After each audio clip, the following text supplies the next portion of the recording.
Hello children, welcome to Advanced Level General English Past Papers Discussion.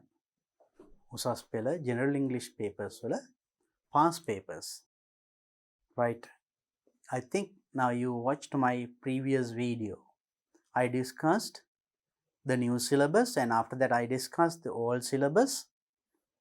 Paper 1. Paper 1 Part A. මේට කලින් video එකේදී all syllabus paper 1 part A අපි සාකච්ඡා කරා. ඒකෙදී අපි සාකච්ඡා කරා fill in the blanks and formation of questions and using conjunctions and constructing sentences නේද? අපි මේ වගේ කොටස් ටිකක් සාකච්ඡා කරා මේකේ part A වලදී. all syllabus පැරණි නිර්දේශයේ first paper එකේ පළවෙනි කොටස. Now today I am going to discuss the same paper part B. A paper එකේම all syllabus first paper part B. දෙවන කොටස part B I am going to discuss today. Right, now let's go to the paper and see what type of questions do we get here. අපිට බලමු මේ වගේ මොන වගේ ප්‍රශ්නද එන්නේ කියලා. Even if you are doing the new syllabus, this is important. Whether you are doing all syllabus or new syllabus. New syllabus කළත් ඔයගලන්ටත් මේක වැදගත්. Because you get a question like this in the new syllabus also. New syllabus එකෙත් මේ වගේ ප්‍රශ්න අහනවා. අපි මේ part A වලදී අපි මම කලින් වීඩියෝ එකේ ඩිස්කස් කළේ ඒ වගේ ප්‍රශ්නත් එනවා new syllabus එකේ.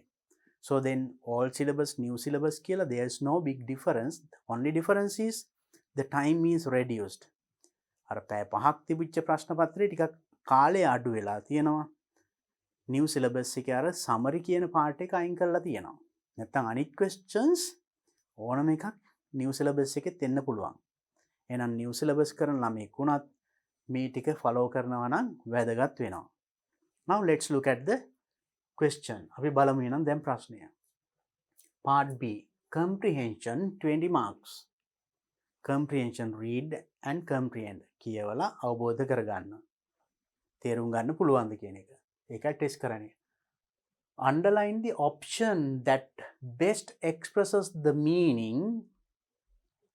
Underline the option. Option කියන්නේ විකල්ප. දැන් විකල්ප 4ක් දීලා තියෙනවා.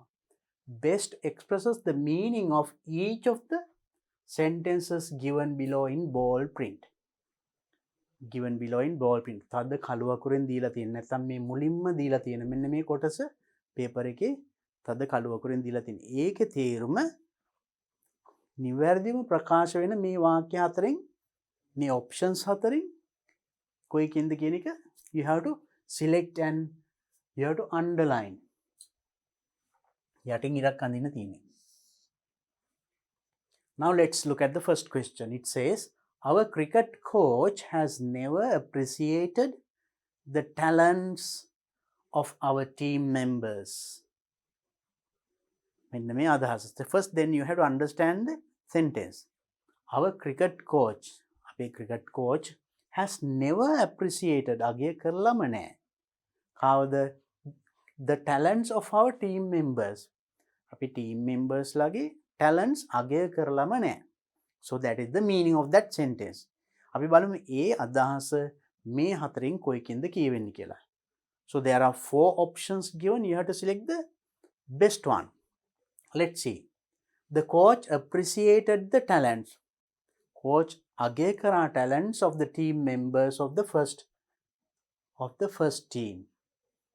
පළවෙනි team එකේ talents අගය කරා. මේකෙන් කියවන්නේ එහෙමයි. ඒතකොට ඒක කියවනද මෙතනින්? නෑ. The coach did not appreciate the talents. Talents appreciate කළේ නැහැ of the team members at all.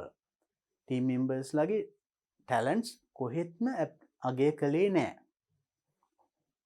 තේරුම සමානයි නේද? බලමු අපි අනිත් දෙකත්.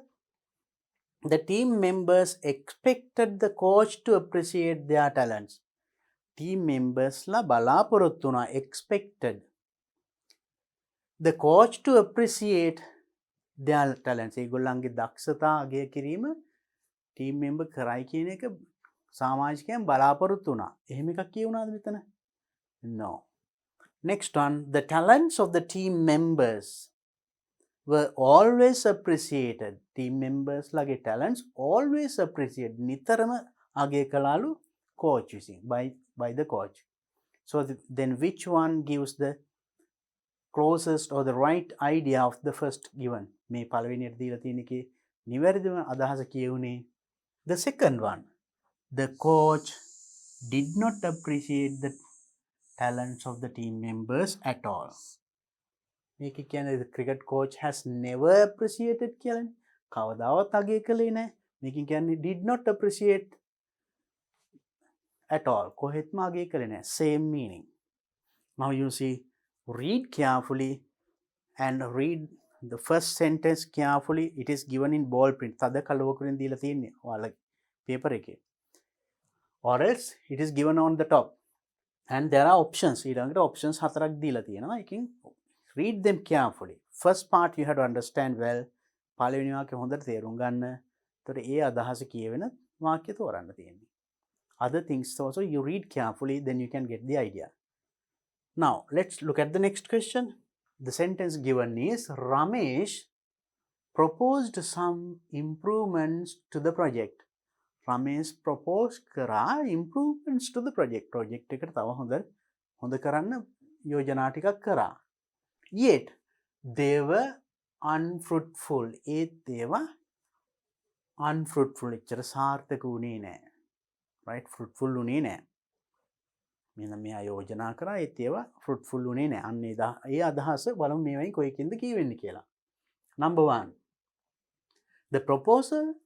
The proposals Ramesh made to the project were not very successful. The proposals yojana Ramesh made to the project එකට Ramesh කරපු යෝජනා were not very successful. ඒවා එච්චර සාර්ථක වුණේ නැහැ. අර අදහස එනවා නේද? අපි අනිත් ටික කියවලා බලමු කොහොකට. The proposals Ramesh made, Ramesh කරපු යෝජනා to the project were very successful. ගොඩක් සාර්ථක වුණා. ඒක මෙතනින් කියවෙන්නේ නැහැ. So it is no. Ramesh made proposals to the project. Ramesh project එකට proposals ගෙනා යෝජනා ගෙනාවා to make the project unsuccessful. To make the project unsuccessful. Project එක අසාර්ථක වෙන්න යෝජනා ගෙනාවද? එහෙම එකක් කියුන්නේ නැහනේ. So it is also wrong. The project became unsuccessful. Project එක unsuccessful වුණා, අසාර්ථක වුණා because of the proposals made by Ramesh. Ramesh කරපු යෝජනා නිසා. එහෙමද කියුනේ?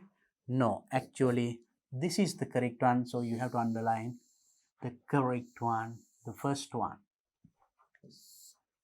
The proposals Ramesh made, Ramesh කරපු යෝජනා to the project එකට were not very successful. එච්චර සාර්ථක වුණේ නැහැ කියන එක. ඒකෙන් මේකෙන් Ramesh proposed some improvements to the project. Yet they were unfruitful. He can unsuccessful can. Same meaning. So read the sentences carefully and get at the right meaning. නිවැරදි තේරුම ගත්තාම ඔයාලට ලේසියෙන්ම හරි උත්තරේ ජජ් කරගන්න පුළුවන්. Let's look at the next one. Mr. Jayasilan was looking forward to the trip to Haputale despite the bad weather. That Mr. Jayasilan was looking forward, බලාගෙන හිටියා. මොකටද? To the trip to Haputale. Haputale යන trip එක යන්න බලාගෙන හිටියා. Despite the bad weather. Bad weather අයහපත් කාලගුණය despite නොතකා. ඒක එහි යන්නම බලාගෙන හිටියා. වැස්සද මොනවා? No, he was eagerly waiting කියන එක. ආසාවෙන් හිටියා බලාගෙන. Looking forward. Then let's see the first one. Mr. Jayasilan wanted to go on the trip although the weather was bad. Jayasilan wanted to go on the trip. Trip එක යන්න උවමනා වුණා. Although උනත් මොන වුණත්ද? The weather was bad. කාලගුණය අයහපත් උනත්. කාලගුණය අයහපත් වුණත් එයා ට්‍රිප් එක යන්න ඕනි වුණා. Same idea, isn't it? අදහස් හරි වගේ. අපි බලමු ඊළඟ එකක් කියවලා. Mr. Jayasilan did not want to go. එයාට යන්න ඕනි වුණේ නැහැ. On the trip. Trip එක because the weather was bad. weather එක කාලගුණය අයහපත් නිසා එයාට යන්න ඕනි නැහැ. So ඒ අදහස no, it is wrong. Mr. Jayasilan cancelled his trip. එයා trip එක cancel කළා because of the bad weather. bad weather නිසා. අයහපත් කාලගුණය නිසා. එහෙම එකක් කියුණෙත් නැහැ. Last one, bad weather prevented Mr. Jayasilan. අයහපත් කාලගුණය prevented වැළැක්වලු Jayasilan මොනවද from going on his trip. එයා trip එක යන එකෙන් වැළැක්වුවා. එහෙම එකක් කියුණෙත් නෑ නේද? So then the correct answer is number 1.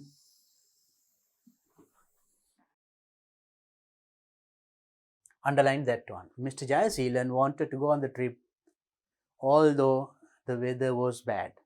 කාලගුණය අයහපත් වුණත් එයාට trip එක යන්න වුණා. So that's why despite the bad weather. Despite the bad weather means නොතකා. අයහපත් කාලගුණය නොතකා එයා trip එක යන්න අවශ්‍යයි. Same meaning in this one also. Now it's very simple. Let's look at the next one. Question number 4. Now there also you get one sentence and there are 4 options. One of the solutions to get rid of fatal diseases caused by virus. One of the solution, එක solution එකක් කියන්නේ විසඳුමක් get rid of කියන්නේ වැළකී සිටින්න. Fatal diseases මාරාන්තික රෝග caused by virus.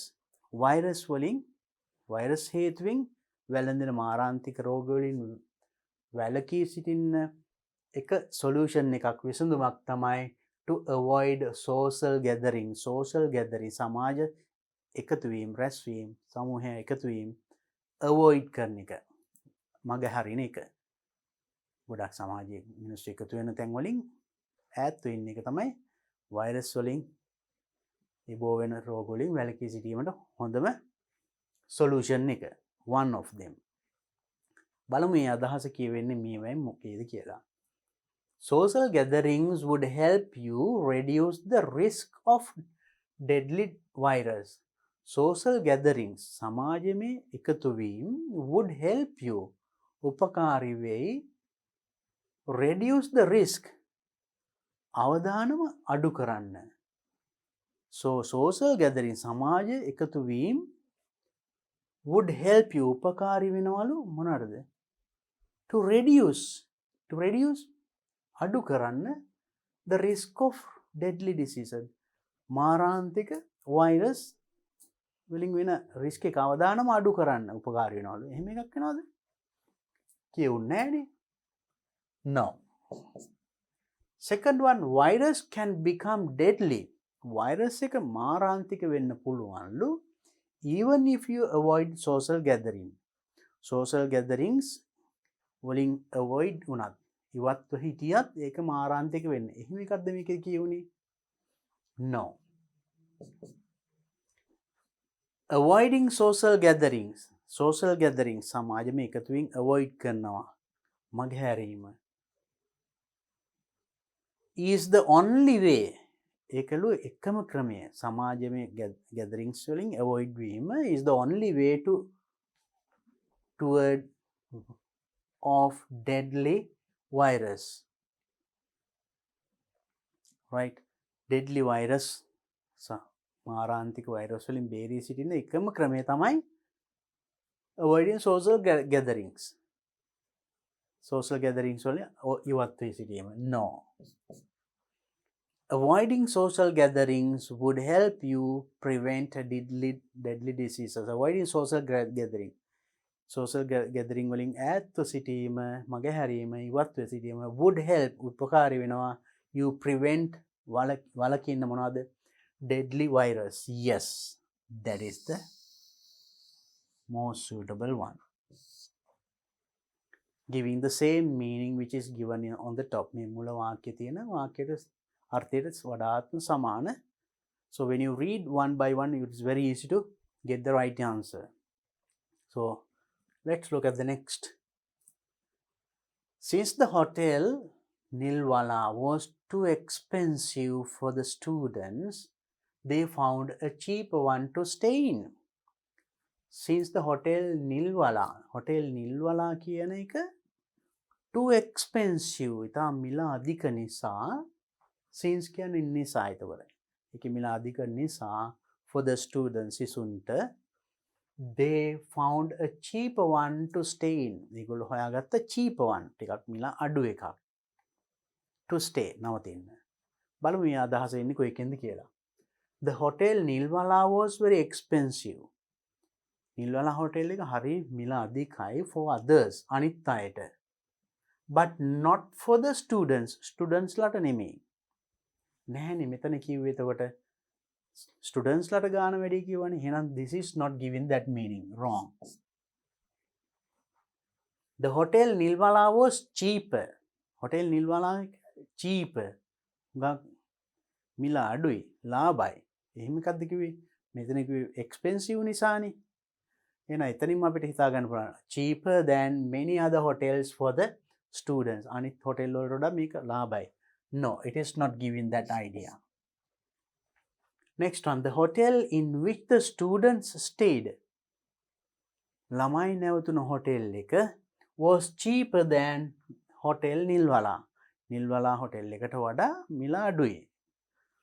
It is giving a similar meaning. Let's look at the fourth one. අපි හතරවෙනි එකත් බලමු. The hotel in which the students stayed. Students ලා නැවතිච්ච hotel එක was more expensive than the hotel Nilwala. Hotel Nilwala එකට more expensive. වඩා වැඩිලු. නැහැනේ.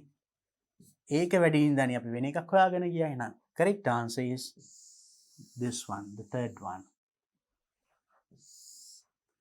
The hotel in which the students stayed was cheaper than the hotel Nilwala. Now you see, it is easy, but if you read carefully only, it becomes easy. ප්‍රවේශයෙන් හරියට තේරුම් අරගෙන කියවුවොත් ඒක ලේසි. Otherwise just with a glance නිකන් ඔය පොඩ්ඩක් කියවලා මේවා එකක් කියවලා එක හිතුණා එහෙම ගහන්න ඕනේ. Read all. හතරම options හතරම කියවන්න. එකකින් වඩාත් ගැලපෙන්නේ මොකද්ද කියලා බලන්න. It's very simple. So you will get a question like this even in new syllabus. New syllabus වලත් මේ වගේ ප්‍රශ්න එනවා. Next question. Read the following text and do the activity given below. ඔන්න text එකක් දීලා තියෙනවා මේක කියවලා. That is reading, right? Testing your reading ability. ඔබට reading comprehension. කියවලා අවබෝධ කර ගැනීමේ හැකියාව. ඉස්සෙල්ලා read one sentence and comprehend. එක වාක්‍යයක් කියවලා ඒක තේරුම් ගැනීම බැලුවේ. Now a text is given. මේක දීලා තියෙනවා. අපි බලමු ඉස්සෙල්ලා. Try to understand this one. අපි බලමු මේක තේරුම් ගන්න. Rajarata Leadership Training Institute. RLTI. That means Rajarata Leadership Training Institute. A training institute for young school leavers. Training institute for young තරුණ school leavers. පාසල හැර ගියන් සඳහා. Established in the year 2010. පිටවල තියෙන්නේ 2010. The Rajarata Leadership Training Institute, නැත්නම් RLTI, is a registered training institute. ලියාපදිංචි පුහුණු ආයතනයක්. For young school leavers, තරුණ පාසල් හැර ගිය අය සඳහා, preferably below 25. අවුරුදු 25ට අඩු. The institute is located at Ranajayagama. මේක පිටලා තියෙන මෙන්න මේ ස්ථානයේ Ranajayagama in the stunning countryside in the north central province. In the stunning countryside, කඳුකර ප්‍රදේශයේ north central province, උතුරු මැද පළාතේ 45 kilometers away from Anuradhapura. Anuradhapura ඉඳන් 45 kilometers away. කිලෝමීටර් 45ක් ඈතින්. RLTI offers 3 programs. programs තුනක් ඒගොල්ලෝ දෙනවා මොනවද? The details of which are given below. ඒවා විස්තර තමයි මේ දීලා තියෙන්නේ. Program A January intake. ඒකට බඳවා ගන්න ජනවාරි intake එකේ මෙන්න specially meant for those aspiring to be managers. Managers කළමනාකරුවෙක් වෙන්න ආසාවෙන් ඉන්න අයට තමයි මේක ඩිසයින් කරලා තියෙන්නේ. The program includes මේකට අදංගු වෙනවා practical components relating to management strategies හා සම්බන්ධ practical component ප්‍රායෝගික කොටස් මේකට ඇතුළත් වෙනවා. This is a residential program. Residential means නේවාසික. මේක නේවාසික program එකක්. ඒතකොට program A. Program B ඒක ගන්නේ April intake, right? April intake. General leadership skills will be focused. මේක focus කරන්නේ general leadership skills. සාමාන්‍ය නායකත්ව කුශලතාවයන් ගැන. The program is non-residential. Non-residential කියන්නේ නේවාසික නොවන. Residential නේවාසික, non-residential එක opposite එක. නේවාසික නොවන. Program C August intake. ඒකට බඳව ගන්නේ අගෝස්තු මාසේ. Specially meant for those who wish to develop English language skills. So that is those who meant to develop English language skill. ඉංග්‍රීසි භාෂාව දියුණු කරගන්න කැමති අයට තමයි මේ course එක තියෙන්නේ, design එක කරලා තියෙන්නේ. This is a residential program. මේක නේවාසික එකක්. Residential. So those are the three programs, program A, B, C. And then all training programs are designed to provide the participants with a wide range of leadership skills. All programs, මේ සියලුම programs design කරලා තියෙන්නේ to provide the participants ලට දෙන්න මොනවද දෙන්නද? With a wide range of leadership skill. Wide range පුළුල් පරාශයකින් මොනවද? Leadership skills, නායකත්ව කුශලතා දෙන්න. RLTI ඒ කියන්නේ මේ Rajarata Leadership Training Institute provides සපයනවා food and accommodation. Food ආහාර accommodations නවාතැන් only for participants of residential programs. Residential programs නේවාසික සිසුන් සඳහා පමණක් food and accommodation ආහාර හා නවාතැන් සපයනවා.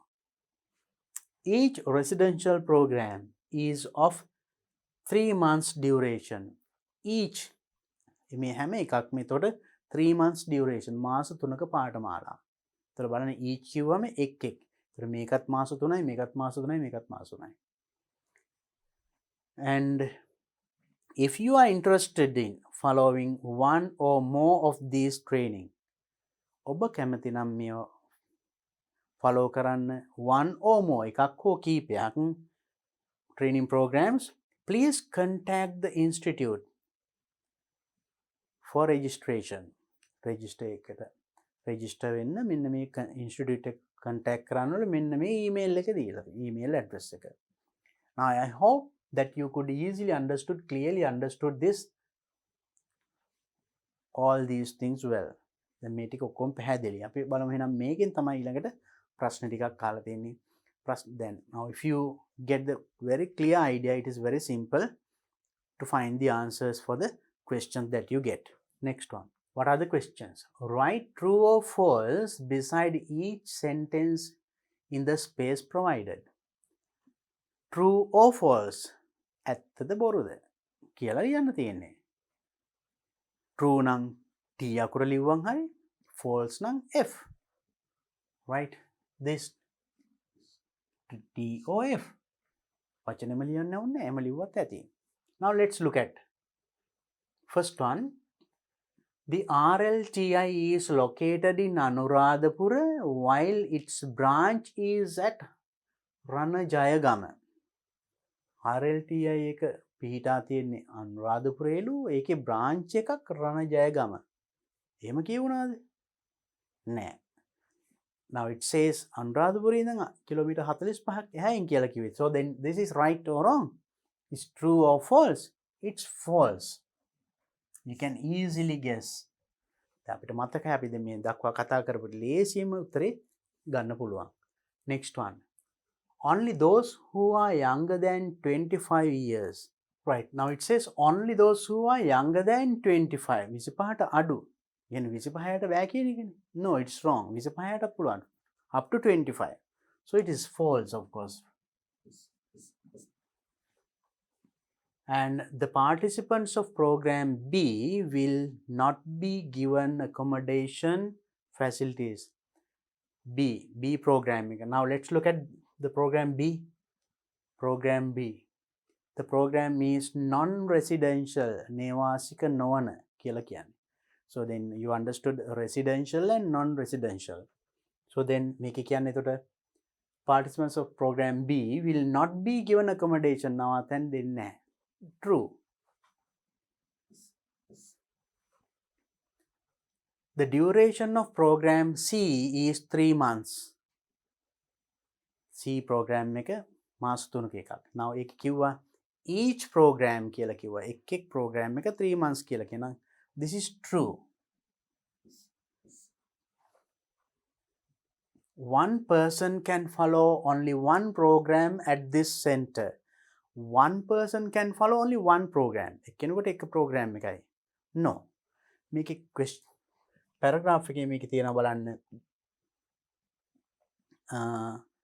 If you are interested in following one or more, එකක් හෝ වැඩි ගණනක්. ඒ කියන්නේ එකක් නෙමෙයි course තුනම උනත් follow කරන්න පුළුවන් කියන එක. එහෙනම් මෙතන කියවෙන්නේ one person can follow only one program. එක්කෙනෙකුට එක program එකයි. At this center. Wrong. It is false. So if you read carefully, it is very easy to find the answers. I hope that you got all these sentences, all these answers correct. Now let's look at the next one. Next one is a nice question. Read the following poem and do the activities that follow. මේ poem එක කියවලා පොඩි activities ටිකක් තියෙනවා. අපි බලමු. First we'll try to study the poem. Now when you read, this is also a reading question, right? So readings වලට අපිට paragraph එකක්ම නෙමෙයි එන්නේ කොයි වෙලේ. Sometimes it can be a story, it can be a paragraph, it can be a passage, or it can be a dialogue, it can be an advertisement, or it can be a poem like this. මේ වගේ poem එකක් වෙන්නත් පුළුවන්. So when you read poems කියවලා තේරුම් ගන්නකොට, so you should understand. So no, you don't find sometimes complete sentences. සම්පූර්ණ වාක්‍ය මේ ඉන්නේ සමහර වෙලාවට. සමහරට එක තේරුමක් ගන්න පේලි දෙක තුනක් කියවන්න වෙයි. So then sometimes maybe one line and half of the other line gives one meaning. So then එක වේලියක් කියවලා අපිට තේරුමක් හිතන්න බෑ. සමහරට ඊළඟ එකත් කියවන්න පේලි දෙකක් තුනක් කියවන්න වෙනවා හරි තේරුමක් ගන්න. So with that understanding you have to read poems. අපි බලමු කියවලා. I live in the town. Very simple, you can understand. Town එකේ ජීවත් වෙනවා in a street. වීදියක. It is crowded with traffic. Traffic වලින් පිරීලා. And feet. That means people. And there are buses and motors. ඒ විතරක් නෙමෙයි. Buses and motors. තියෙනවා. And trams. You know trams. You don't find trams in our country. Trams කියන්නේ අර විදුලි දුවන motor වර්ගය, right? Like in developed countries you can find ඒවා පිරීලා. I wish there were meadows and lambs. දැන් මං ඉන්න ස්ට්‍රීට් එකේ ටවුන් එකේ මෙන්න මෙහෙමයි. වාහන පිරීලා. But I wish මං හිතන්නේ wish there were meadows and lambs.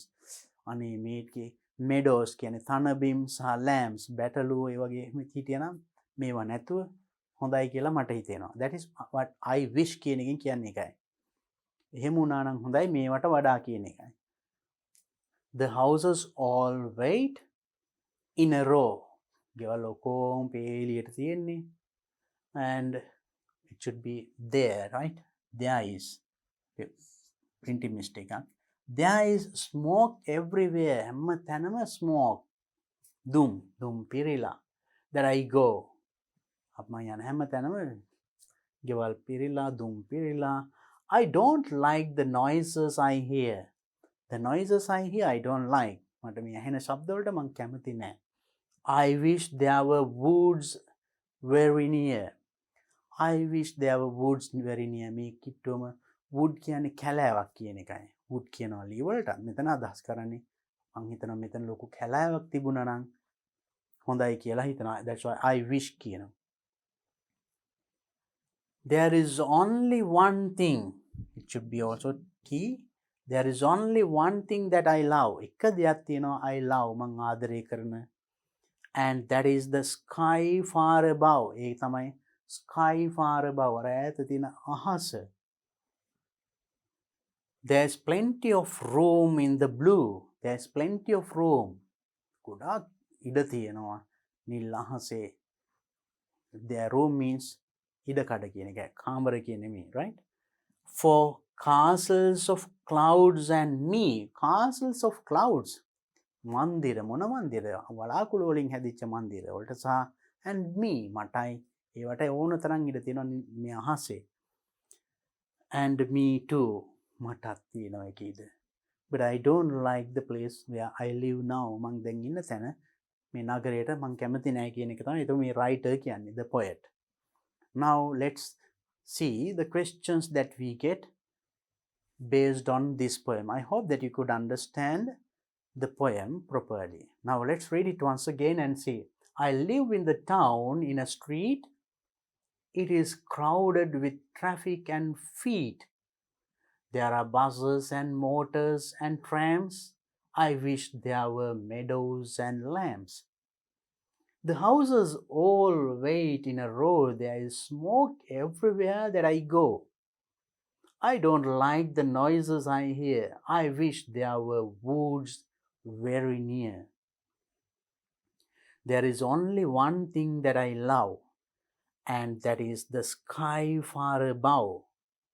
There is plenty of room in the blue for castle of clouds and me too.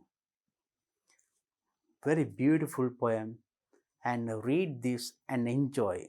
Then when you read like this, very easy to understand. Now let's look at the questions. අපි බලමු questions ටික.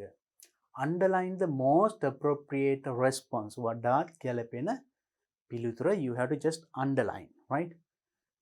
Which of the following cannot be seen in the place where the poet lives? Where the poet lives. Poet ජීවත් වෙන ප්‍රදේශයේ which of the following මේවයින් කොයිවද cannot be seen දකින්න නොලැබෙන්නේ මොනවද?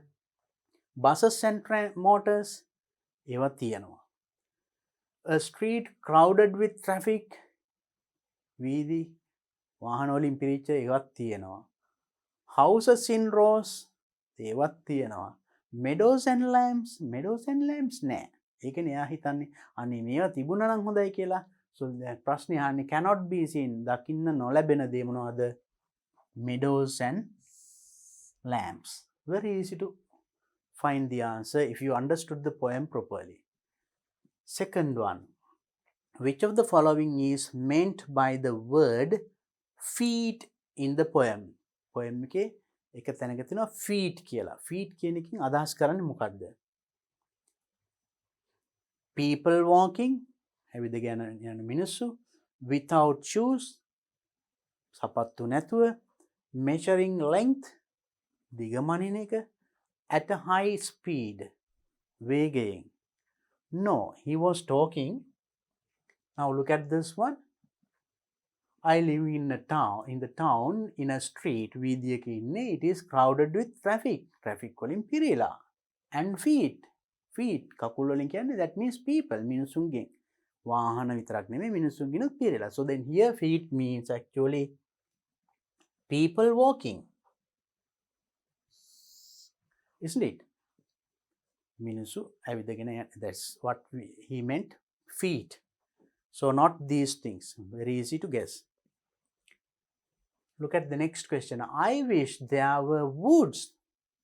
I wish there were woods. ඒතිකේ woods කියන්නේ කැලෑවල් තිබුණා නම් හොඳයි කියලා හිතනවා. Very near. මේ අසලම mostly means ඒකේ තේරුම මේ වෙන් කොයිකද? There are many trees around. වටේ ගොඩාක් ගස් තියෙනවා. එහෙම කියවෙන්නේ නැහැ. There are hardly any trees around. There is hardly any trees means no trees කියන එක තමයි. Hardly any trees around. යාවට ගස් නැහැ.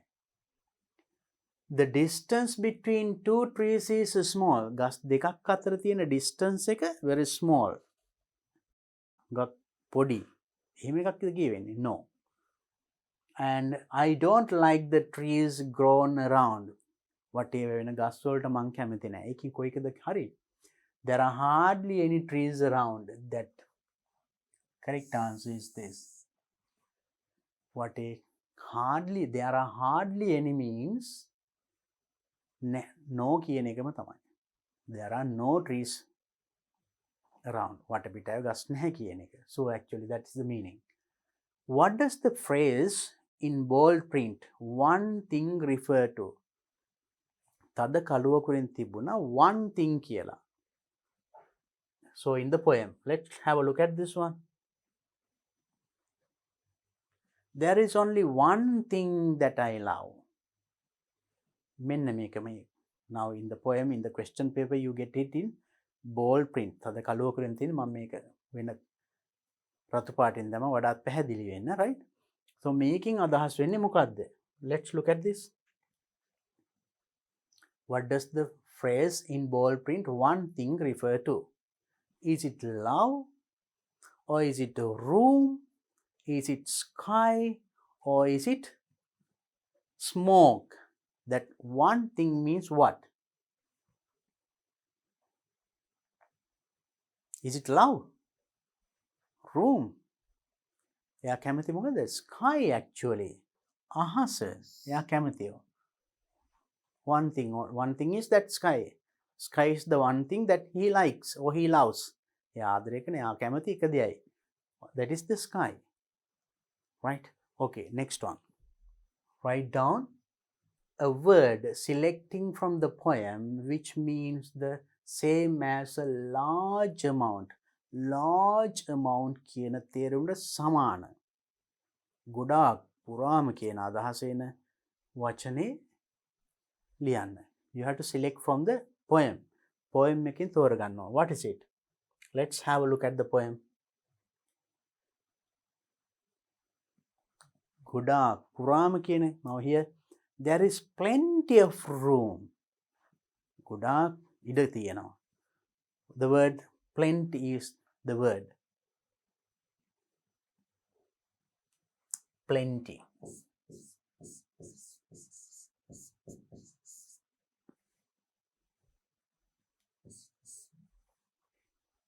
Right? So then you could answer all the questions very clearly because you understood the poem clearly.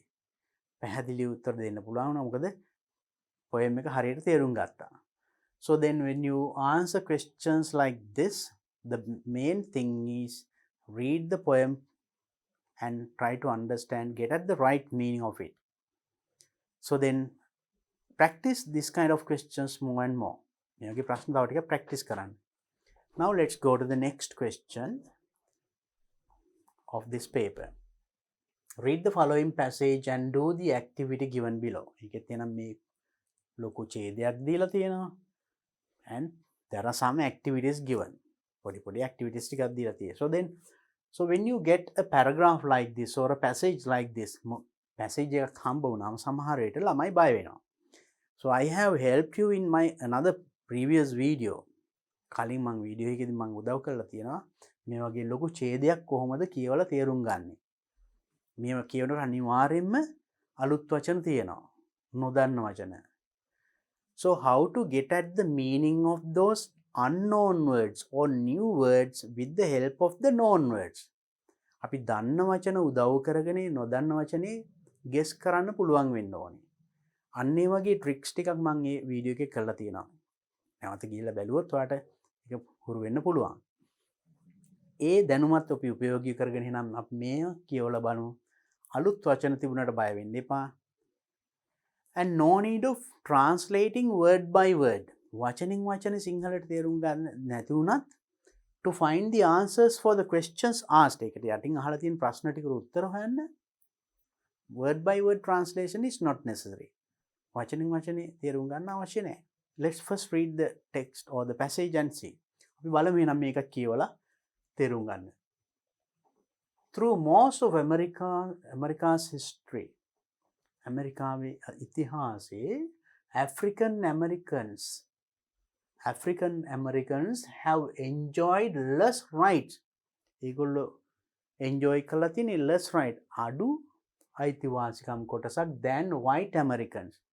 white Americans ලට වඩා. ඒ කියන්නේ white Americans ලට තියෙන පහසුකම් අයිතිවාසිකම් වැඩි. One evening, එක හවසක 1955, a woman left work hard, boarded a bus for home. A woman left work, වැඩ ඇරිලා left කියන පිටත් වෙලා ගියා, boarded a bus for home. Boarded a bus means home. ගෙදර බලා යන බස් එකක්. ගෙදර බලා යන බස් එක නැග්ගා කියන එක. A woman got into a bus to go home. She was ordered to give up her seat to a white passenger. She was ordered, එයාට order කරාලු white passenger. ඒතකොට white කෙනෙක් සුදු ජාතිකයෙකුට නැග්ගා. එයාට seat එක දෙන්න කියලා එයාට order කරලා තියෙනවා. But she remained seated. She didn't give the seat. Seat එක දුන්නේ නැහැ. Remained seated. එimhe ඉඳගෙනම හිටියා. කළු ජාතිකයා සුදු ජාතිකයට දෙන්න නැතුව seat එක හිටියා. The white bus driver warned Rosa Parks. White bus driver, white කෙනෙක් සුදු ජාතිකයෙක්. එයා මොකද කරේ? Warned, අවවාද කළා.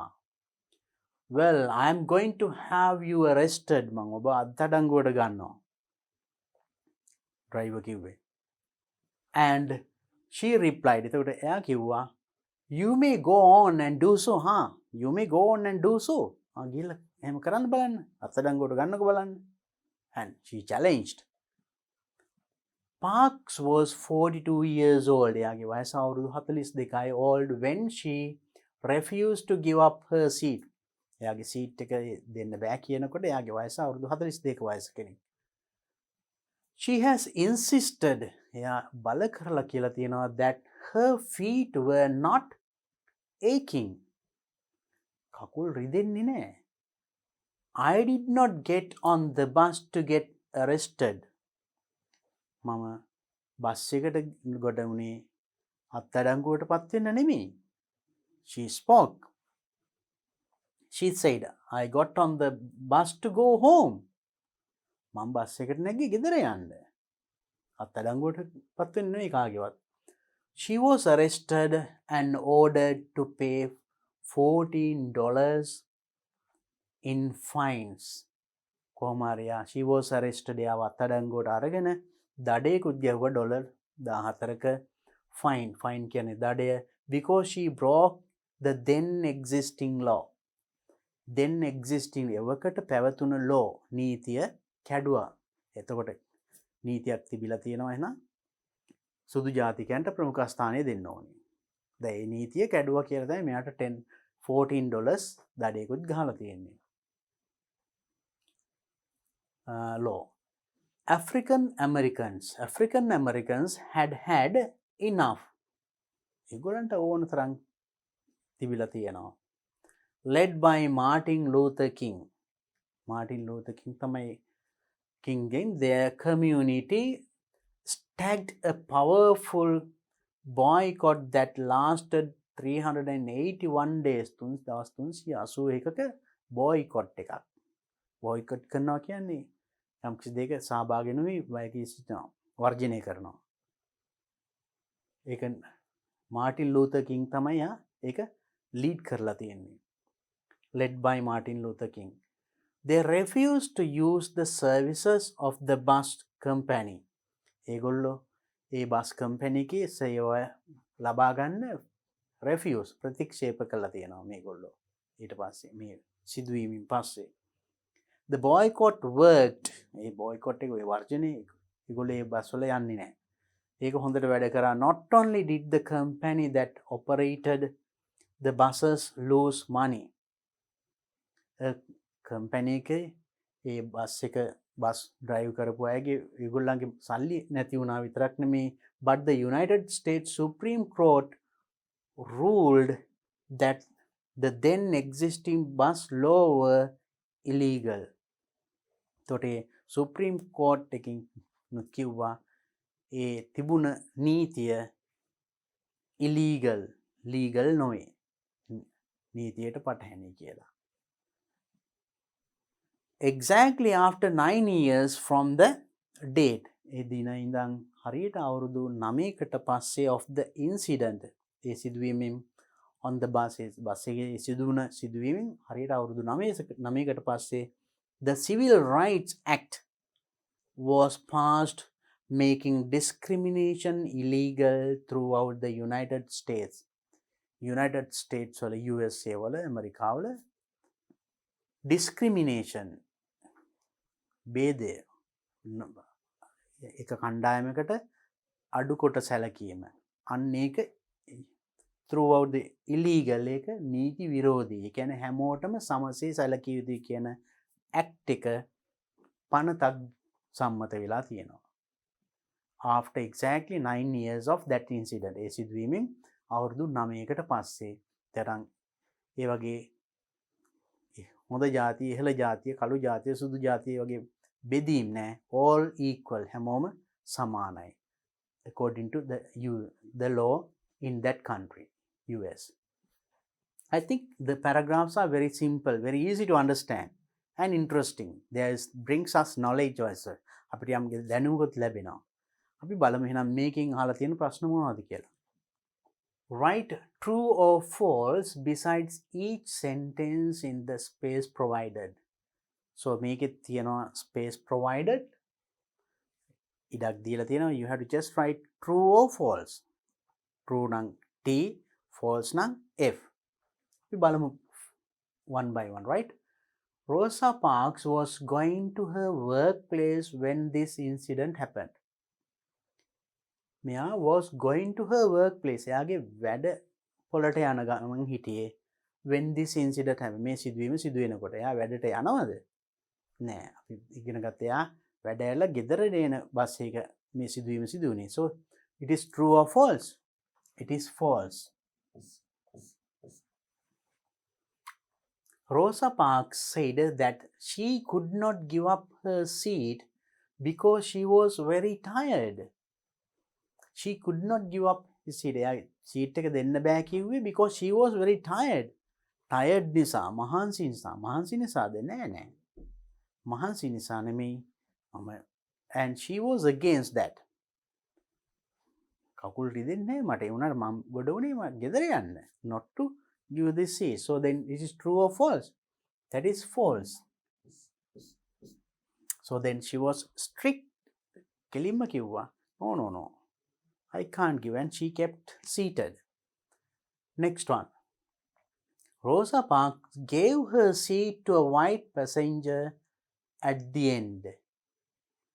At the end කියන්නේ අවසානයේ යාගේ seat එක white passenger කෙනෙකුට පිරිනැමුවා. දුන්නාද? No, she didn't give. It is also false.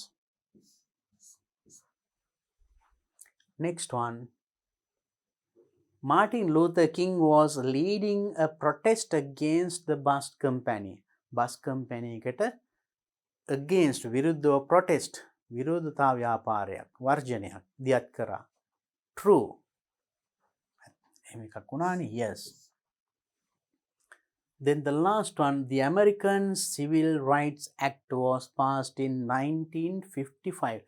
1955 වලදු Civil Rights Act එක ඒ පනත පාස් සම්මත වුණේ 1955 බලන්න Civil Act passed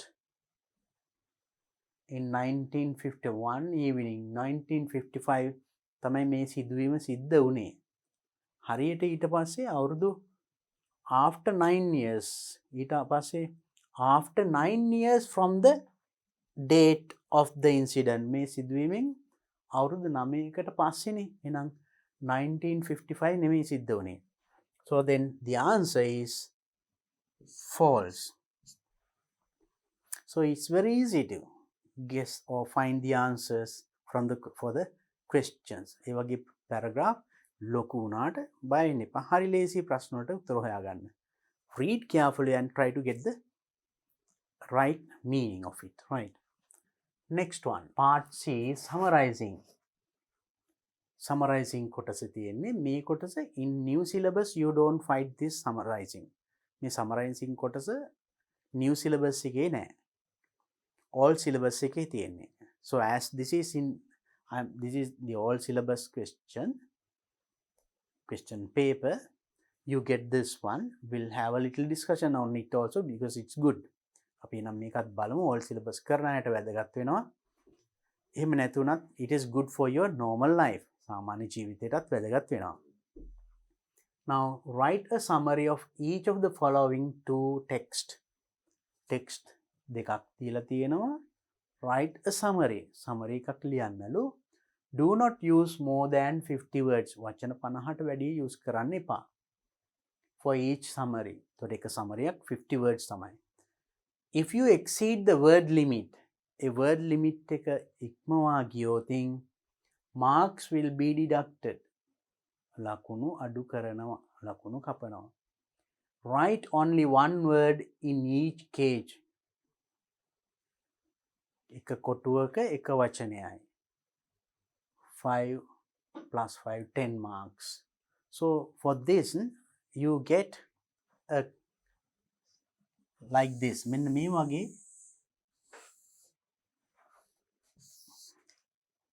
කොටු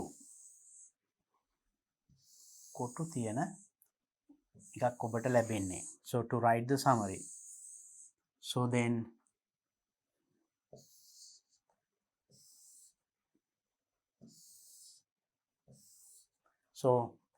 මෙහෙම එක කොටුවක එක වචනයයි ලියන්න පුළුවන්. So then it is easy to guess that also, right? So write one word in each cage. එක කොටුවක එක වචන ගානේ ලියන්න තියෙන්නේ. Right? So then it is very easy to guess the number of words also. 5. In your question paper you find it, right? So now let's see the paragraph. අපි බලමු එහෙනම් ඡේද කියවලා. This is the paragraph, first one, right? Do you know that there are many benefits of reading? Many benefits of reading. ක්‍රියාවීමේ ගොඩක් වාසි තියෙනවා. ඔබ දන්නවද ඒ ගැන? Do you know? First, it is one of the simplest forms of relaxation. Relaxations will be simplest form. සරලම දේ තමයි ඒක. ලේසිම දේ. For mind.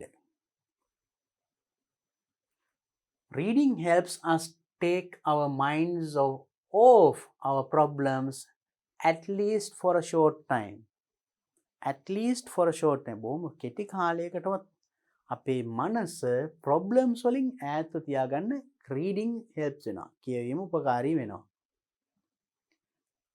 And a good story can aid you in relaxing the mind. හොඳ කතාවක් උදව් වෙනවා relaxing mind. ඔබේ මනස relax කරගන්න. Reading can also be fun. ඒ විතරක් නෙමෙයි reading fun. කියවීම හරි fun. විනෝදජනකයි. It has recently been found that fewer people are reading books. මෑතකදී හොයාගෙන තියෙනවා fewer people බොහොම සුළු කොටසක් විතරයි reading books. පොත් කියවන්නේ. And more people are watching television. ගොඩක් අය TV බලනවා. පොත් කියවනවා අඩුයි. Many people have forgotten how much fun it is to read a book. පොතක් කියවීමෙන් ලැබෙන fun එක ගැන ගොඩක් අය people have forgotten. අමතක වෙලා. මොකද TV එක ආවට පස්සේ ඒක ඉඳගෙන බලනවා. A book can open a world of excitement. So make open. Open a world of excitement. පොතකින් අපිට විවෘත කරනවට ගොඩාක් මහා අමුතු excitement for the reader. Excitement for the reader. ලෝකයේ ගැන පුදුම දේවල් පොතක් කියවීම ඔබට විවෘත වෙනවා. Further, තවදුරටත් reading helps improve one's knowledge. තවදුරටත් improve one's knowledge කෙනෙක්ගේ දැනුම වර්ධනය කරන්නත් reading උදව් වෙනවා. A recent study conducted in Canada මෑතකදී කැනඩාවේ කරන අධ්‍යයනයකින් confirm තහවුරු වෙලා තියෙනවා that there is a strong relationship between time spent on reading and the general knowledge of individuals.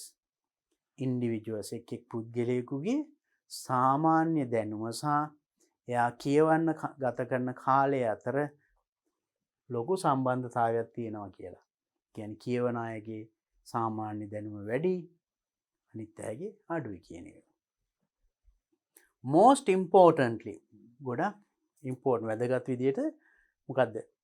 Reading increases one's understanding of the world. කෙනෙකුගේ ලෝකයේ පිළිබඳ දැනුම පුළුල් වෙනවා, වැඩි වෙනවා කියවීමෙන්.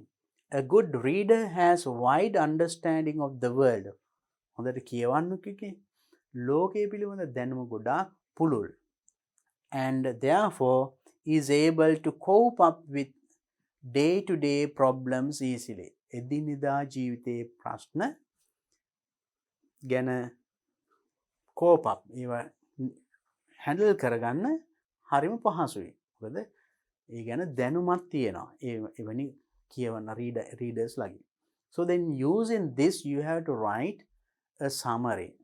So now when you write a summary, you know there the word limit is given වචන 50ක් කියලා දීලා තියෙනවා. දැන් මේක කියවන අතරේ මේකේ වඩාත් වැදගත් කොටස් ටික අන්ඩර්ලයින් කරගන්න. ඒ ටික ඇතුළත් කරලා තමයි summary එක ලියන්නේ. When you write a summary එකක් ලියනකොට සාරාංශයක්, you avoid unnecessary details. අනවශ්‍ය විස්තර අයින් කරන්න. Descriptions, examples අන්න ඒ වගේ ඒවා අයින් කරනවා. එතකොට ඒකේ main ideas හරය ලැබෙනවා. අන්න ඒ ටික තමයි අපි අපේ වචන වලින් ලියන්නේ. මේකෙම තියෙන අදහස using your own words, and also when you write that main points මේ main points ටික එකතු කරලා ඒවා ගලපලා ලස්සන නැවත paragraph එකක් ලියන්න ඕනේ මේ අදහස කෙටියෙන්. So now we have to first identify what are the main points of this paragraph, right? So then what are the main points? Now reading, because of reading, what are the things that we get? So do you know that there are many benefits? Then you have to talk of the benefits. Benefits තියෙනවා කියන කියවෙන්න ඕනේ. So while reading you better underline those parts. Then reading offers many benefits. මේ මුළු වාක්‍යම ඕනේ ඒකෙන්. ප්‍රධාන කොටස අපිට many benefits ගොඩක් වාසි ලැබෙනවා කියන එක. So you just underline, then you get that point. And also because of that simplest form, it is a relaxation for mind. So that is also a main point. කියවීමෙන් අපිට relaxation ලැබෙනවා. And also not only that, what do we get? කියවීමෙන් helps us take minds of our problems at least for a short time. A good story can aid you in relaxing the mind. මේවෙන් කියන්නේ එතකොට මේක මේ තහවුරු කරන්න මේ කියලා දෙන්නේ. හොඳ කතාවක් අපිට මනස රිලැක්ස් කරගන්න උපකාර වෙනවා. ඒ කියන්නේ මේ කියපු දේ තහවුරු කරන්න උදාහරණ දීලා දෙනවා. උදාහරණ අයින් කරනවා අපි. Relaxations ලැබෙනවා. Not only that, and also මොනවද තවත් අපිට ලැබෙන්නේ? And good story can give you relaxation, and reading can also be fun. We can get fun. අපිට එකකින් යම්කිසි fun එකක් ලැබෙනවා, and some sort of entertainment we get. No, you get while reading, you get fun and entertainment you get. And also not only that, when you read, you can improve your knowledge. දැනුම වර්ධනය වෙනවා. That is also a main point. And also, not only that, increase our knowledge about the world, ලෝකය ගැන, and wide understanding about increase the understanding of the world, ලෝකය ගැන දැනුම වැඩි වෙනවා. So this one, one's understanding of the world.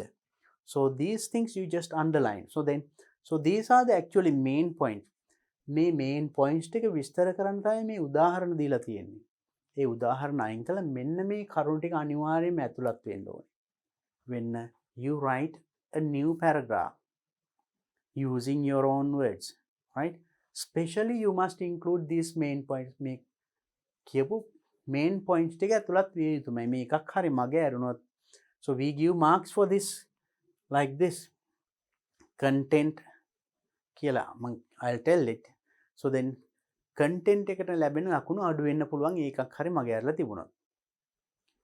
Now let's look at the next paragraph given. අපි බලමු ඊළඟ ඡේදෙත් කියවලා.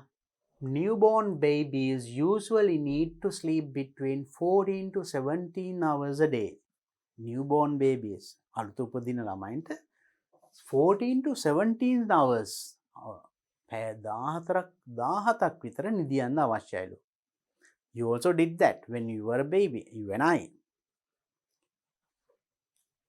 However, කෙසේ වෙතත්, according to recent scientific findings, මෑතකදී කරලාද විද්‍යාත්මක සොයා ගැනීමකින්, an average adult should get 8 hours sleep per night. Average adult කෙනෙකුත් අඩුම තරමේ 8 hours පැය 8ක නිින්දක් අවශ්‍යයිලු. One thing scientists have learned is, විද්‍යාඥයන් මේකෙන් ඉගෙනගෙන තියෙන දෙයක් තමයි, that lack of enough sleep, ප්‍රමාණවත් නිින්ද lack අඩුවීම, can be bad for us in many ways. It can be bad for us many ways. එතකොට අපි මෙතන කතා කරන්නේ sleep ගැන, right? We need sleep. ඒක lack of enough sleep can be bad for us in many ways. නින්ද අඩුකම විවිධ විදියට අපිට බලපාන්න පුළුවන්, right? Negatively, not positively, right? So මොනවාද many ways? They believe not sleeping enough can make us eat more and put on weight. වැඩි not sleeping enough, ප්‍රමාණවත් නින්දක් නොලැබුණොත් can make eat more. එකකින් අපිට කන්න පුළුවන් වැඩිපුර වෙනවා. ඇහැරලා ඉන්නවා කියන්නේ කනවා මොනවා හරි නේද? ඒකේ මොනවද put on weight, බර වැඩි වෙනවා.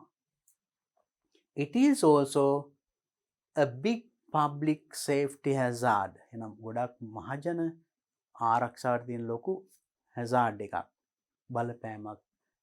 And sleep loss and poor quality sleep can certainly lead to accidents on the road and injuries on the job. Less sleep, adu නින්ද, පාරේ accidents අනතුරු වලට සහ වැඩ කරන තැන. Now if you are working in a factory, කර්මාන්තශාලාවක වැඩ නම් ඒ වගේ machines වලට අනතුරු වෙන්න පුළුවන්, සම්භාවිතාවය වැඩි, right? So then that's ready. So that less sleep, නින්ද අඩුකම, එතකොට අපිට negatively බලපානවා. So that is also main point. A negative බලපානවා කියන එකට මේ උදාහරණය කිව්වේ. So we avoid these examples when you write the summary. Summary එක ලියනකොට ඒ උදාහරණ අවශ්‍ය නැහැ. ඒකේ ඒ meaning එක තමයි කියන්නේ. So that means less sleep, නින්ද අඩුකම අපිට negative විදියට බලපානවා අපිට, right? බර අඩු වෙනවා, බර වැඩි වෙනවා නින්ද අඩු වුණොත් ඒවා. And this is because drowsiness can slow reaction time as much as driving drunk. Drowsiness means sleepy, you fall asleep, නිකම්ම නින්දට වැටෙනවා, නින්ද යනවා. That's නිදිමතකම, නිදි කිරනවා කියන්නේ. So drowsiness can slow reaction එක slow වෙනවා. ප්‍රතිචාරය හුඟක් slow. So time as much as driving drunk වල alcohol use කළා රියපැදවීමේදී නිදිමතයි නම් so you don't react soon. Sometimes quickly your leg won't go to the brake. අවශ්‍ය වෙලාවට brake එකක් ගහ ගන්න උනත් එතනට කකුල එතනට යන්නේ reaction එක ප්‍රතිචාරය අපි දන්නවා මෙහෙම එනවා කියලා අපි brake කරන්න ඒක slow යන්නේ. එතකොට වැඩේ වෙලා ඉවරයි. So it slows down. Right? There are some examples. Further, තවදුරටත් without enough sleep ප්‍රමාණවත් නිින්දක් නැත්නම් මොකද වෙන්නේ? Your brain and body systems will not function normally. And brain and body system මොළය සහ ශරීරය හරියට function වෙන්නෙත් නැහැ. මේ තවත් එතකොට so then අපේ safety එකට problem එකක්. Isn't it? අපි ආරක්ෂාවට ප්‍රශ්නයක් වෙනවා. ඒ විතරක් නෙමේ ශරීරයේත් අපේ functions වෙන්නේ නැහැ brain and body. Normally, it can dramatically lower your quality of life. The quality of life, ඔබේ ජීවන තත්ත්වය පහත හෙලන්නත් ඒක හේතු වෙනවා. Because our body won't work properly and so then the brain and other systems will not work properly. So then automatically the quality of life goes down, right? And most importantly, sleep plays a critical role in thinking and learning. So sleep, that is critical thinking and learning. සිතීමේ සහ ඉගෙනීමේ ක්‍රියාවලියට ගොඩාක් ඍජුවම බලපාන දෙයක් තමයි sleep. හොඳ නිින්දක් අත්‍යවශ්‍යයි. Lack of sleep hurts this cognitive process. Cognitive process means thinking process. මේ සිතීමේ ක්‍රියාවලියට කෙලිම බලපානවා මොකද්ද? Lack of sleep. නිින්ද අඩුකම. In many ways, right? විවිධ ක්‍රම වලින් ඒක බලපානවා. This makes it more difficult to learn efficiently. Making more difficult ගොඩක් අමාරු වෙනවා learn efficiently. efficiently හොඳට ඉගෙන ගැනීමේ තියෙන අවස්ථාවත් making අඩු වෙනවා. So now this is talking about sleep. All right, so then now you understood the main points here. Now it is now road accidents in workplace and job, right? So they are important and also that affects our learning. Lack of sleeping hurts in process, thinking and learning process. So these are the main points. Include them and write your summary. And now let's go to the next question. Part D, writing 30 marks. You recently read a news item in a newspaper about your childhood friend. You recently මෑතකදී read කියවුවා a news item එකක් කියව newspaper එකේ about your childhood friend. ඔබේ childhood එකේ ළමා කාලේ යාළුවෙක් ගැන. His or her address was mentioned there. ඔහුගේ නැත්නම් ඇයගේ address එකත් ඒකේ තිබුණා. You have had no contact with her for a long time. For a long time, you had no contact at all with him or her. එයාට කිසිම සම්බන්ධයක් තිබුණේ නැහැ. Maybe when you were in the Montessori or grade 1, 2, you were together. After that, no. ඊට පස්සේ සමහරට වෙන ඉස්කෝලේ එකට ගිහිල්ලා එක්ක වෙන එකකට ගිහිල්ලා කාලෙකින් හම්බුන්නේ නැහැ. Write a letter to him or her in your letter. Right? එයාට දැන් ලියුමක් ලියන්න ඕනේ. ළමා කාලේ හම්බුන කෙනෙක් කාලයකට පස්සේ එයා ගැන කියවන්න හම්බුණා පත්තරයක ලිපියක්. මේ යාළුවා ගැන. ඒක එතකොට now you are writing a letter to him. Now you know what kind of a letter should you write. Now we have discussed two kinds of letters. අපි ලිපි වර්ග දෙකක් ගැන කතා කරානේ. Formal letters and informal letters. Formal letters ලියන්නේ අපි for formal purposes. Rajakari lipi. Rajakari me avastha. So when you write to for education institutions, companies, right, that sort of places and incidents, right? Informal letters you write to your friends, uncles, relations, like that. Neda. And a methanali and a friend kenekuta, then this is going to be an informal letter. That means personal letter. Paudgalika lipi. So then in that letter they ask you to include these things. මෙන්න මේ කරුණු ටික ඇතුළත් කරනවා. මොනවද? Ask about him or her. Who කියන්නේ නැත්නම් ඈ ගැන අහන්න. How are you කියලා අහන්න. So that should be there. Remind some memorable experience during childhood. During childhood. මේ ළමා කාලේ ඔයාත් එක්ක ගත කරන කාලේ remind some memorable experience. මතක හිටින මොකක් හරි අත්දැකීමක්. Maybe something happened while you were playing. ඔයාලා එයාත් එක්ක සෙල්ලම් කරනකොට සිදුවෙච්ච සිදුවීමක්. එක්ක පන්තියේදී වෙච්ච සිදුවීමක්. ඒකක් මතක් කරලා යන්න. එතකොට මතක් වෙනවා යාට. So that should be included. Say what you are doing now, where you are, etc. What you are doing. දැන් මොනවද කරන්නේ මේ දවස්වල? Where you are, කොහෙද ඉන්නේ? තමන් ඉන්න දිහාව කියන්න ඕනේ. තමන් මොනවද කරන්නේ මේ දවස්වල මොනවද කරන්නේ? So those things should be included. You do not need to write any address. Address ලියන්න අවශ්‍ය නැහැ. Use about 125 to 150 words. Do not exceed this limit. වචන limit එක exceed කරන්න එපා. So now you know when you write an informal letter එකක් ලියනකොට අපි දන්නවා if this is the page මේක නම් පිටුව අපි දන්නවා now there is one line here. So you write the address here, sender's address. යවන්නගේ ලිපිනේ ලියනවනේ. ලිපිනේයි දිනේයි දානවනේ. So now it says you do not need to write any address. Address ලියන්න අවශ්‍ය නැහැ කියලා තියෙනවා. එහෙනම් කෙලින්ම you can start the letter. You can put the date here and dear friends කියලා පටන් අරගෙන ලියන්න තියෙනවා.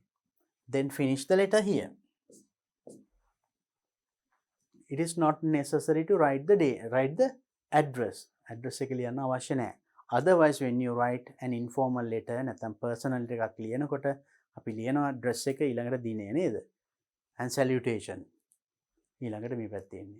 So as this says not necessary to write, no need of writing. ඒක ලිව්වේ නැහැ කියලා ඒකට ලකුණු කපන්නේ නැහැ. මොකද ඒක කියලා තියෙනවනේ එපා කියලා. It is in capital letters. Do not need. So then how do you write this letter? And remember, so when you write a letter like this, you must include all the points that they say. මෙතන මේ කියවලා තියෙන සියලුම කරුණු ඇතුළත් කළ යුතුයි. Right? First, ask about him or her. එයා ගැන අහන්න ඕනේ. So how are you keeping and what are you doing these days? එයා ගැන මොනවා හරි විස්තරයක් එයා සහ එයාගේ family එක ගැන අහන්න පුළුවන්. And also mention මේක දැන් ඔයා පත්තරෙන් කියව කියලා තියෙනවනේ. ඒ ගැනත් කියවෙන්න ඕනේ. So I read about you. I read an article about you. මම ඔබ ගැන article එකක් ලිපියක් කියවුවා in this newspaper. මොකක් හරි පත්තරයක නමක් දාලා about your so news item. I read a news item about you in this newspaper on this day. මෙන්න මේ අහවල් දින දරන මේ පුවත්පතේ මම ඔයා ගැන news item එකක් කියවුවා. ඒකෙන් තමයි මම මේ address එක හොයන්නේ. From there, I found this address from that news item. A news item එක තමයි මම මේ address එකත් හොයාගත්තේ.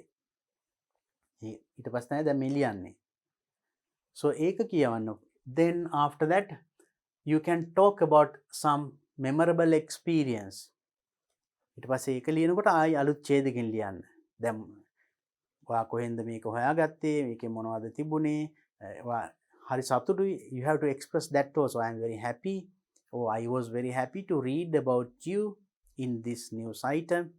මේ news item එකේ මට ඔයා ගැන කියවන්න කියලා කිව්ව. හරි සතුටක් දැනුණා. I was very happy. And as a childhood friend, and you know, we were together in that Montessori or in that school මොකක් හරි ස්කෝල් එක නමක් හෝ Montessori නමක් දාලා you can write. So then, and it was maybe 15 years now or 20 years මෙච්චර කාලයක් වෙනවා අපි දැන් මුණ ගැහිලා නැහැ, but I still can remember you. තාමත් මට ඔයා වුණාට හොඳට මතකයි. අලුත් ඡේදකින් ඒතකොට ලියනවා experience එක. Can you remember one day our teacher gave a punishment to us?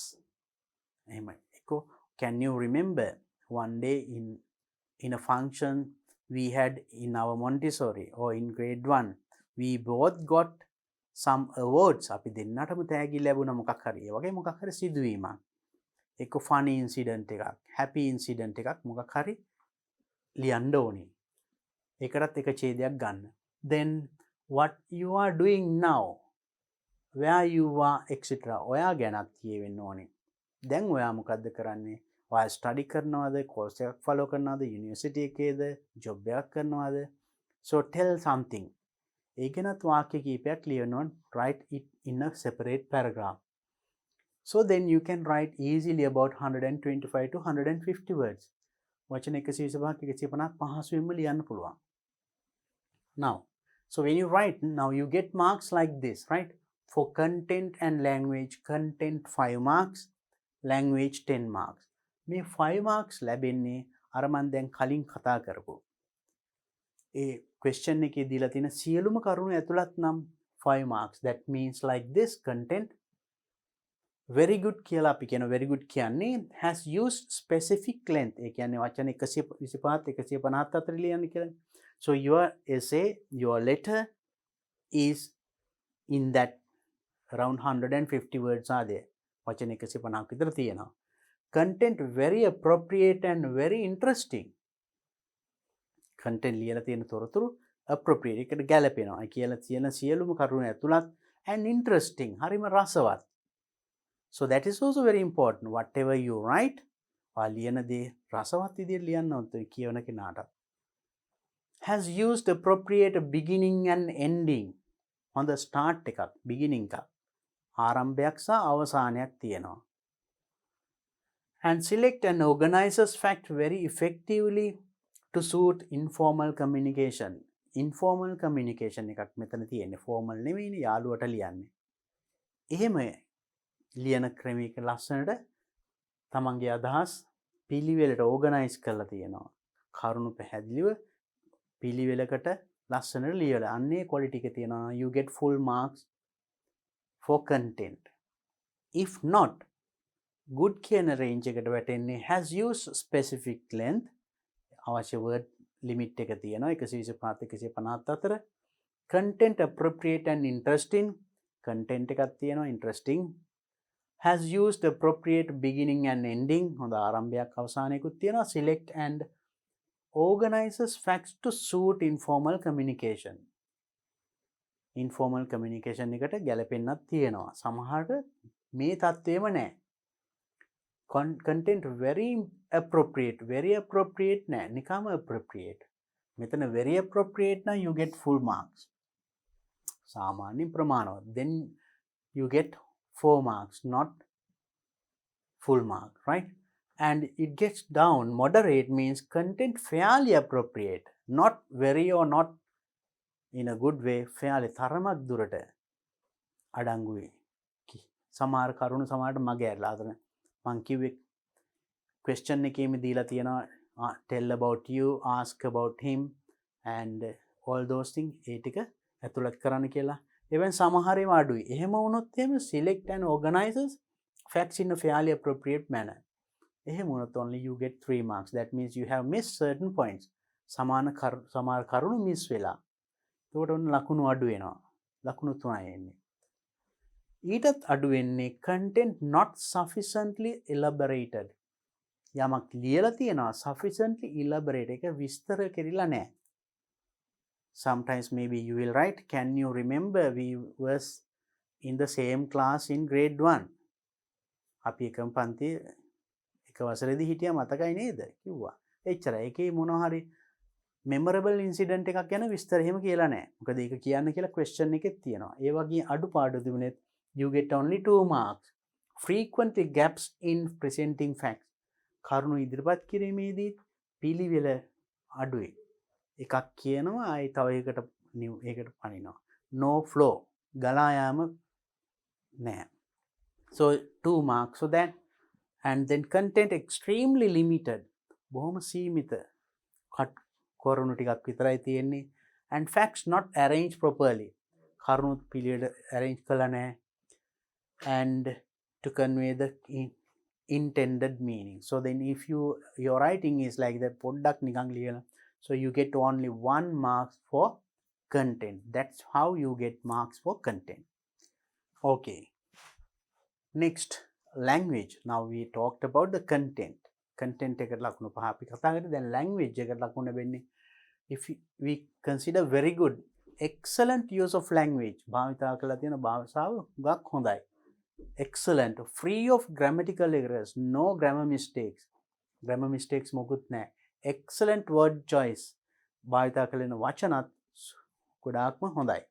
ඒ වගේ සුපිරි. 10 marks, full marks, right? And good means a little lower than that. That means only few grammatical errors. That means 1 or 2 grammar mistakes එකක් දෙකක් තියෙනවා. දැන් මේකෙදි එකක්වත් නැහැ mistakes. සියල්ල හොඳයි. Language is good, grammar is okay, everything is okay. Here, if you have at least 1 or 2 mistake, grammar mistake එකක් හරි දෙකක් හරි තිබුණොත් ඔන්න, and choice of words effective for an informal letter. භාවිතා කරන වචනත් informal letter එකට ගැලපෙනවා. හැබැයි grammar mistake එකක් දෙකක් එනවා. එතකොට ලකුණු 10න් 10ම ලැබෙන්නේ එක්ක 8ක් හෝ 9ක්. ලකුණක් හෝ දෙකක් අඩු වෙන්න පුළුවන්. So for grammar mistake. ඊටත් පල්ලෙහාට එන්නේ occasional errors of grammar. නිතර මෙතන එකක් දෙකක් තිබුණේ. හැම වාක්‍යෙම වගේ තැනින් තැන grammar mistakes තියෙනවා. It can be grammar mistake or spelling mistake, something. Choice of word fairly appropriate for an informal letter. තරමක් දුරට ගැලපෙනවා use කරලා තියෙන වචන එහෙම. ඒ වගේ නම් you get 5 to 5, 6, 7 marks maximum. If there are more than 3 errors, mistakes දෙක තුනකට වඩා වැඩි නම් අනිවාර්යයෙන්ම මේ මට්ටමට වැටෙනවා. occasional errors කියලා ගණන් ගන්න එතකොට. ඒකට ලැබෙන්නේ ලකුණු 5ක් 6ක් උපරිම 7ක් තමයි. And ඊටත් පල්ලා frequent errors of grammar and word choice. නිතරම වැරදි තියෙනවා grammar. හැම වාක්‍යයකම වගේ වැරදි. මොනවා හරි spelling or punctuation or grammar, something is wrong. So you get only 3 or 4 marks. 1 or 2 marks means very few grammatical correct sentences. So out of the whole essay or the letter, very few. හරි වාක්‍ය තියෙන එකක් හෝ දෙකක් විතරයි. අන්න ඒ වගේ තිබුණොත් you get only 1 or 2 marks. Right? So then that's how you get marks for this language part. Let's go to the next. Question number 2, that is writing. Imagine that you are the Secretary of Health Aid Society in Damsevana Mahavidyalaya, බෝගම විද්‍යාලයේ දම්සෙවන ලේකම් කියලා හිතාගෙන your society is organizing an educational trip to අපේක්ෂා hospital. අපේක්ෂා hospital එකට educational trip අධ්‍යයන චාරිකාවක් Maharagama to collect information about the patients for a school project. School project එකකට information තොරතුරු රැස් කරන්න මහරගම අපේක්ෂා රෝහලට ඔබ trip එකක් organize කරලා තියෙනවා. Then patient form. Write a letter to the director of the hospital. Hospital එකේ director අධ්‍යක්ෂකතුමාට ලියුමක් ලියන්නලු asking permission for this purpose. මේ අරමුණට කියන්නේ you can't as you wish. ඔයාට හිතුන පළියට එතනට ගිහිල්ලා එහෙම තොරතුරු ගන්න බෑ. We have to get prior permission. කලින් අවසර ලබා ගන්න ඕනේ. අන්නේ අවසර ලබා ගන්නවා දැන් ලියුමක් ලියන්න ඕනේ රෝහලේ අධ්‍යක්ෂකට director. ඒකට ඇතුළත් කරන්න ඕනේ provide relevant details of your trip including date and time of visit.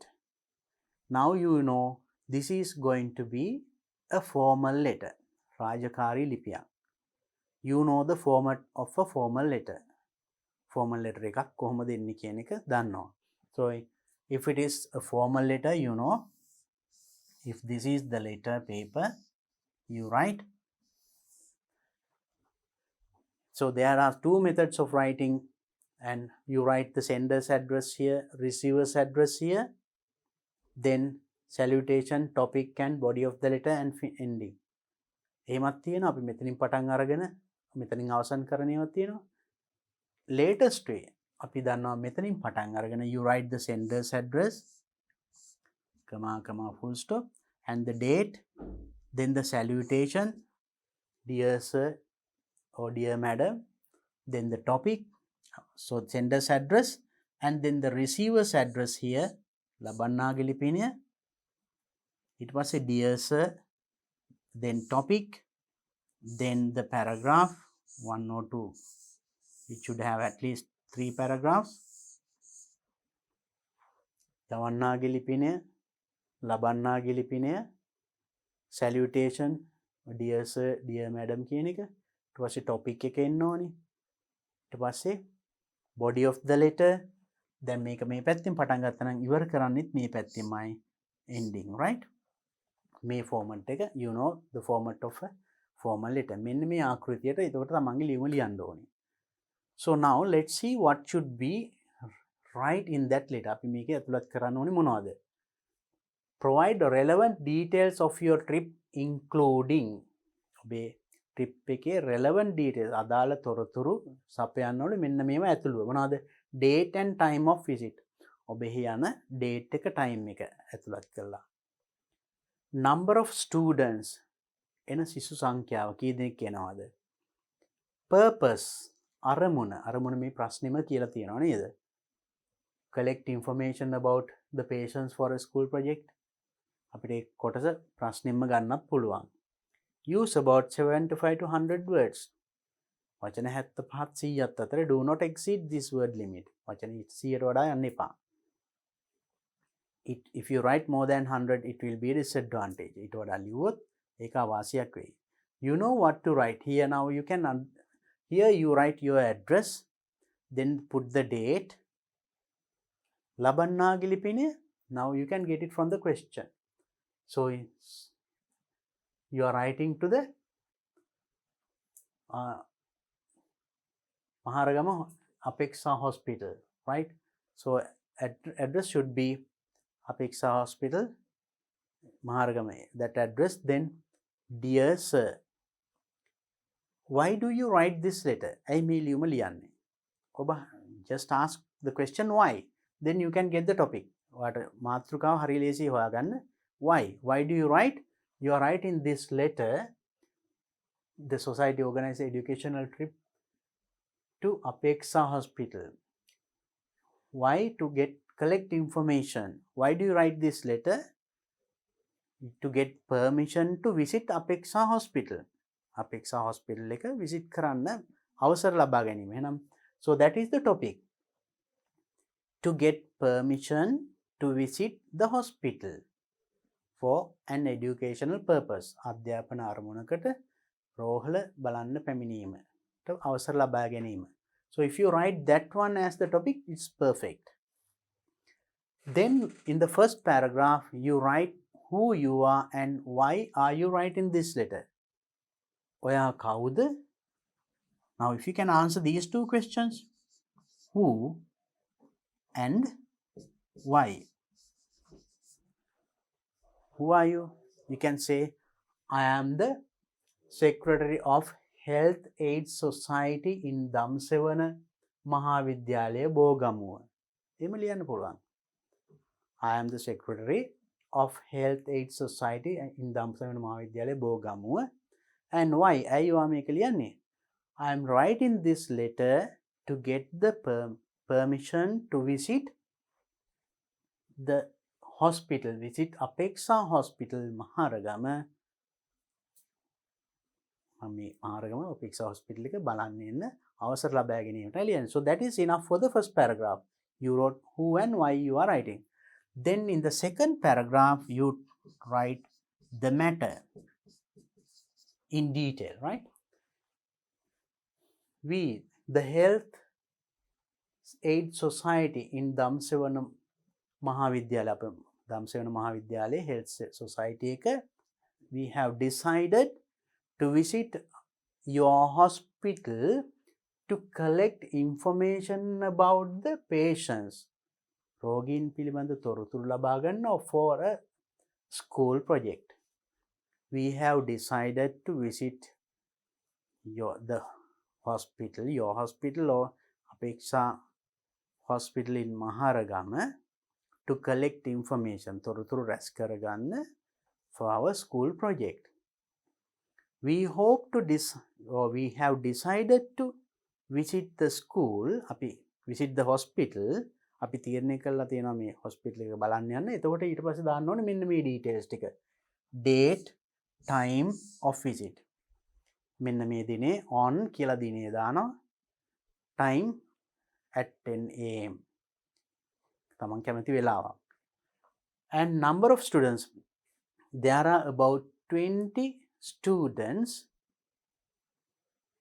who are planning to visit, or 20 students and teachers. How many teachers? 2 or 3 teachers.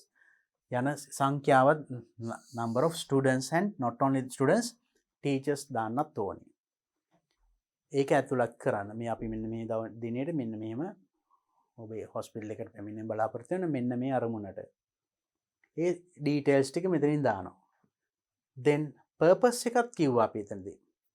අරමුණ to collect information for a school project කියලා කියවනවා. ඊට පස්සේ last paragraph එකේ you ask for the permission.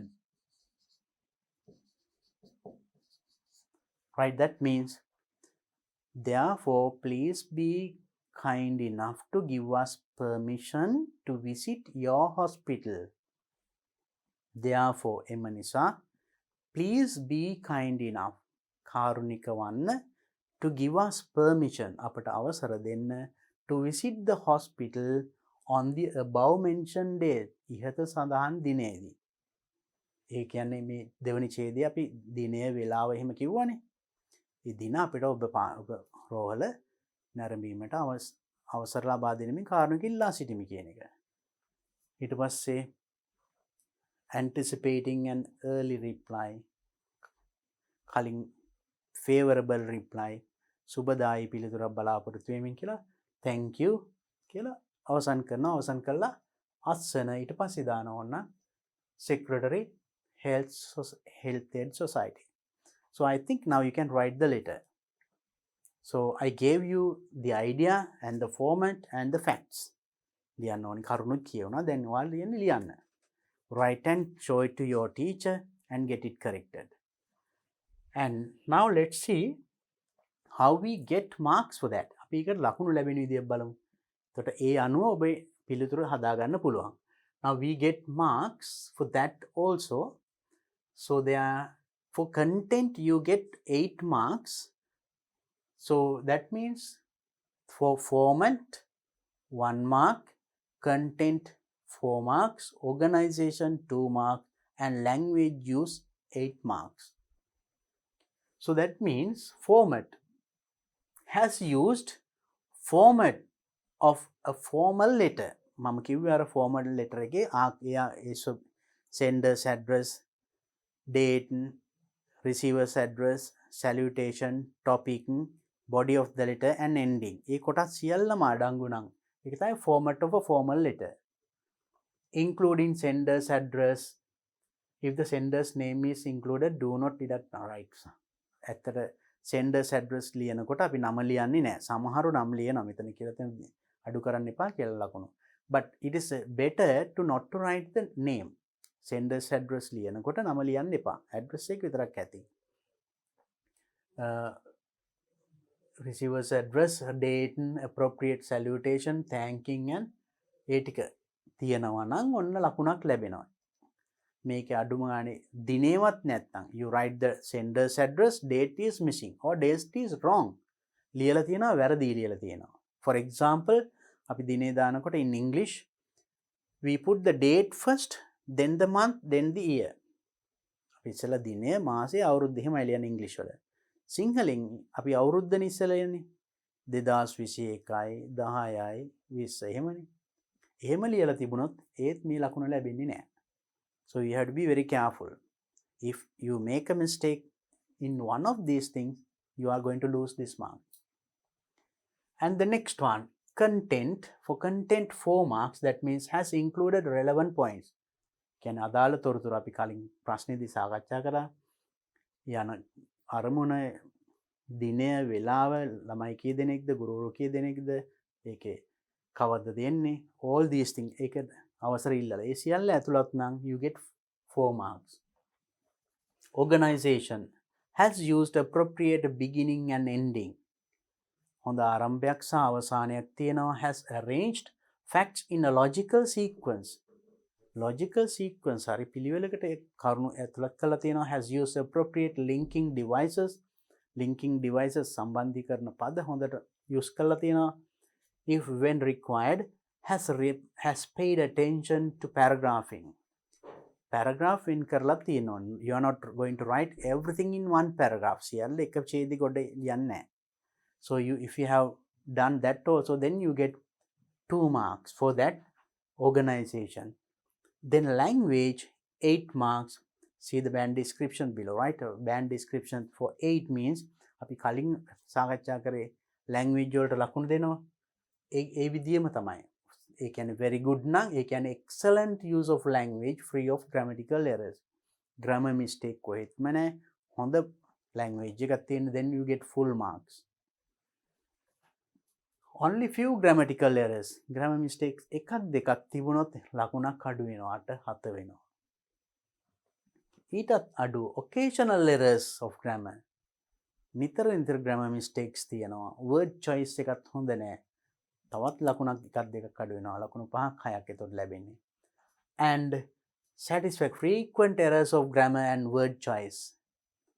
In every sentence නිතරම හැම වාක්‍යෙම වගේ මොනවා හරි grammar mistakes තියෙනවා. Maybe subject verb agreement is not there and tense is wrong or spelling මොනවා හරි mistakes. Then you get only 3 or 4 marks. And maybe 1 or 2 marks, only very few grammatically correct sentences. You have written the letter well, but only very few sentences are grammatically correct. ලියලා තියෙනවා grammar හරි වාක්‍ය තියෙන 1යි 2යි. ඒ වගේ තත්ත්වයට වැටෙනවා you get only 1 or 2 marks. See how you get marks. So if you want to score full marks, you have to go to this level. For that you need to practice. දැන් මම මේ කරුණු ටිකක් කිව්වා, ලියමු ලියන විදියත් කිව්වා. So you have to write this letter and give it to the teacher and get it corrected before your exam. විභාගයට කලින් ඒවා practice කරන්න. So then you can go to this level. Right. By now we have completely discussed. අපි නම් මේ වෙනකොට සම්පූර්ණ සාකච්ඡා කළ ඉවරයි. ඒ paper එකේ first paper එකේ ඔක්කොම questions.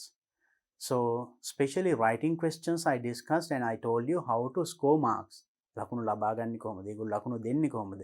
එහෙනම් ඒ ආකාරයෙන් you practice writing not only this and practice more writing questions like this. So then I hope to meet you in my next video with the second paper 2020. 2020 all syllabus එකේ දෙවැනි ප්‍රශ්න පත්‍රයත් එක්ක අපි ඊළඟ video එකෙන්දී හම්බ වෙමු. So until then, have a nice time.